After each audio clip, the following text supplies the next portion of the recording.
Hello friends, welcome to my cooking queen Kannada.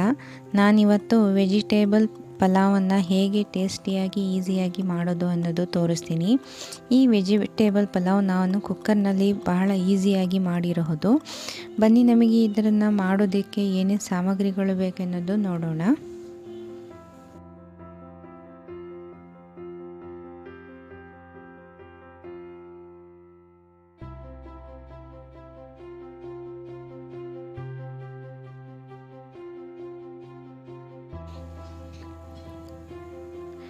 ನಾನು ಬೀಟ್ರೂಟನ್ನು ತೊಗೊಂಡಿದ್ದೀನಿ, ಒಂದು ಅರ್ಧ.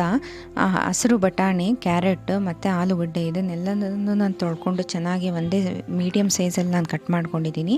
ಮಸಾಲೆ ಏನು ಬೇಕಂದರೆ ಎರಡು ಈರುಳ್ಳಿ ತೊಗೊಂಡಿದ್ದೀನಿ, ಎರಡು ಟಮಾಟೆ, ಕೊತ್ತಂಬರಿ ಸೊಪ್ಪು, ಹಸಿ ಶುಂಠಿ ಮತ್ತು ಬೆಳ್ಳುಳ್ಳಿ ಪೇಸ್ಟನ್ನು ತೊಗೊಂಡಿದ್ದೀನಿ, ಪುದೀನ ಮತ್ತು ಹಸಿರು ಮೆಣಸಿನ್ಕಾಯಿಯನ್ನು ನಾನು ಚೆನ್ನಾಗಿ ಕಟ್ ಮಾಡ್ಕೊಂಡಿದ್ದೀನಿ ಸಣ್ಣಗೆ.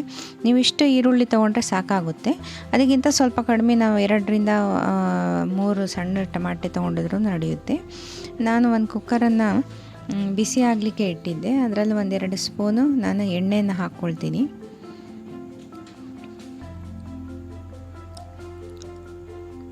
ಎರಡರಿಂದ ಮೂರನ್ನು ಹಾಕಿ ನಾನು 3 ಪಾವು 250 ಗ್ರಾಮ್ ಅಕ್ಕಿಯನ್ನು ಹಾಕ್ತಾ ಇರೋದು. ಅದು ನಿಮಗೆ ಮೆಜರ್ಮೆಂಟ್ ತಕ್ಕಂತೆ ನೀವು ಎಣ್ಣೆಯನ್ನು ಹಾಕ್ಕೊಳ್ಬಹುದು. ನೋಡಿ, ಎಣ್ಣೆ ಚೆನ್ನಾಗಿ ಬಿಸಿಯಾಗಿದೆ.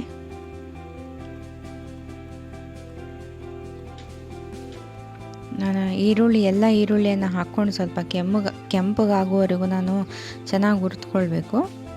ಹಸಿಮೆಣಸಿನ್ಕಾಯಿನ ಹಾಕ್ಕೊಳ್ಬೇಕು.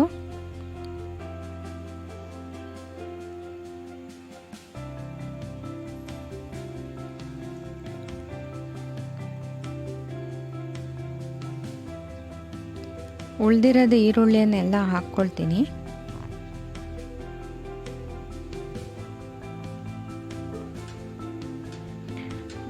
ಸ್ವಲ್ಪ ಕೆಂಪಗಾಗಿದ ಮೇಲೆ ಟಮಾಟೆಯನ್ನು ಹಾಕ್ಕೊಳ್ಬೇಕು. ಮತ್ತು ಹಸಿ ಶುಂಠಿ ಬೆಳ್ಳುಳ್ಳಿ ಪೇಸ್ಟ್ ಹಾಕ್ಕೊಂಡು ಪುದೀನ, ಮೆಂತ್ಯ ಸೊಪ್ಪು, ಕೊತ್ತಂಬರಿ ಸೊಪ್ಪು ನೀವೇನು ಬೇಕಾದರೂ ಸ್ವಲ್ಪ ಕಟ್ ಮಾಡ್ಕೊಂಡು ಇಟ್ಕೊಂಡು ಇದರಲ್ಲಿ ನಾವು ಚೆನ್ನಾಗಿ ಹಾಕ್ಕೊಂಡು ಚೆನ್ನಾಗಿ ಫ್ರೈ ಮಾಡ್ಕೊಳ್ಬೇಕು.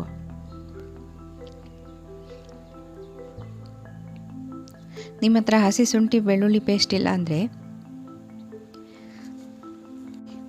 ಸ್ವಲ್ಪ ಬೆಳ್ಳುಳ್ಳಿ ಮತ್ತು ಹಸಿ ಶುಂಠಿ ಜೊತೆ ಒಂದು ಸ್ವಲ್ಪ ಟಮಾಟೆ ಹಣ್ಣು ಮತ್ತು ಈರುಳ್ಳಿ ಹಾಕ್ಕೊಂಡು ರುಬ್ಕೊಳ್ಬೋದು, ಕೊತ್ತಂಬರಿ ಹಾಕಿ. ಅದು ಚೆನ್ನಾಗಿ ಟೇಸ್ಟ್ ಬರುತ್ತೆ, ಫ್ರೆಶ್ ಟೇಸ್ಟ್ ಆಗಿ ಬರುತ್ತೆ.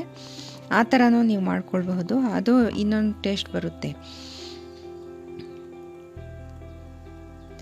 ಈ ಥರ ಸ್ವಲ್ಪ ಚೆನ್ನಾಗಿ ಕೆಂಪಗಾದ್ಮೇಲೆ ಎಲ್ಲ ಮಸಾಲೆ ಇದರಲ್ಲಿ ನಾನು ಎಲ್ಲ ತರಕಾರಿಯನ್ನು ಹಾಕ್ಕೊಳ್ಬೇಕು.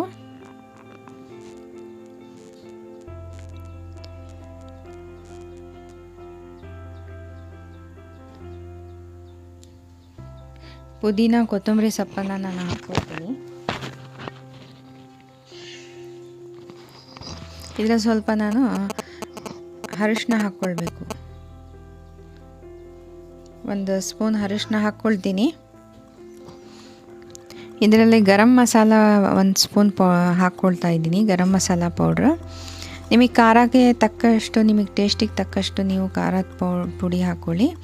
ನಾನು 3 ಪಾವಿಗೆ ಅಂದರೆ 250 ಗ್ರಾಮ್ ಅಕ್ಕಿಗೆ ನಾನು 2 ಸ್ಪೂನ್ ಫುಲ್ಲು ಖಾರದ ಪುಡಿ ಹಾಕ್ಕೊಳ್ತಾ ಇದ್ದೀನಿ. ಚೆನ್ನಾಗಿ ಮಿಕ್ಸ್ ಮಾಡ್ಕೊಳ್ಬೇಕು.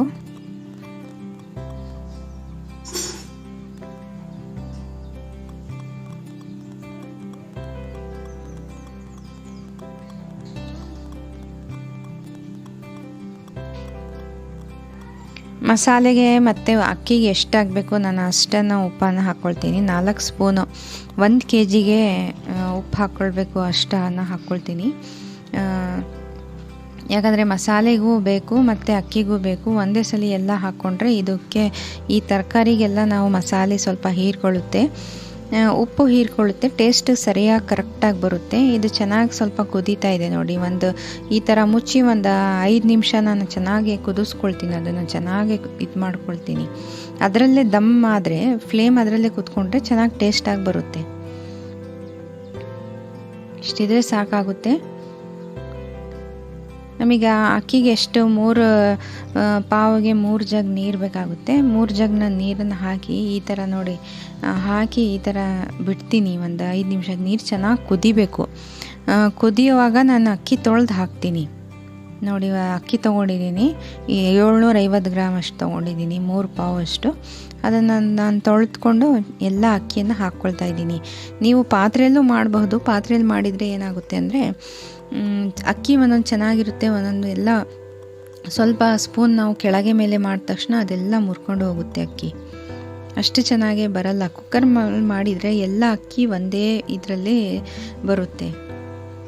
ನೋಡಿ ನಾನು 2 ವಿಷಲ್ ತೊಗೊಂಡು ಆಫ್ ಮಾಡಿದ್ದೆ, ಈ ಥರ ಬಂದಿದೆ. ಈ ಪಲಾವ್ ಕೆಳಗೆ ಮೇಲೆ ಮಾಡಿ ಎಲ್ಲ ಮಸಾಲೆ ಮಿಕ್ಸ್ ಮಾಡ್ಕೊಳ್ಬೇಕು. ನೋಡಿ ಈ ಥರ ಬಹಳ ಚೆನ್ನಾಗಿ ಟೇಸ್ಟು ಬಂದಿದೆ. ನೀವು ಲಂಚಿಗೆ ಕಟ್ಬೋದು, ಇಲ್ಲಾಂದರೆ ಬ್ರೇಕ್ಫಾಸ್ಟಿಗೆ ಮಾಡಿದರೆ ಮಕ್ಕಳಿಗೆ ಲಂಚಿಗೂ ಕಟ್ಟಬಹುದು. ಇದು ಬಹಳ ಬೇಗ ಆಗುವ ರೆಸಿಪಿ. ನೀವು ಮೊಸರು ರಾಯ್ತ ಆದರೂ ಮಾಡಬಹುದು, ಇಲ್ಲಾಂದರೆ ಕೊಬ್ಬರಿ ಚಟ್ನಿ ಆದರೂ ಇದ್ರ ಜೊತೆ ಮಾಡಬಹುದು. ನೋಡಿ ನಾನು ಒಂದು ಪ್ಲೇಟಲ್ಲಿ ತೆಗ್ದಿದ್ದೀನಿ, ಎಷ್ಟು ಚೆನ್ನಾಗಿ ಸ್ಮೆಲ್ ಬರ್ತಾ ಇದೆ ಅಂದರೆ ಮಕ್ಕಳೆಲ್ಲರೂ ಇಷ್ಟಪಡ್ತಾರೆ. ನಾನು ಕೊಬ್ಬರಿ ಚಟ್ನಿ ಜೊತೆ ನಾನು ಸರ್ವ್ ಮಾಡ್ತೀನಿ. ನೀವು ನನ್ನ ವಿಡಿಯೋ ನೋಡಿದ್ದಕ್ಕೆ ತುಂಬ ಧನ್ಯವಾದಗಳು. ಪ್ಲೀಸ್ ಲೈಕ್ ಮಾಡಿ, ಶೇರ್ ಮಾಡಿ.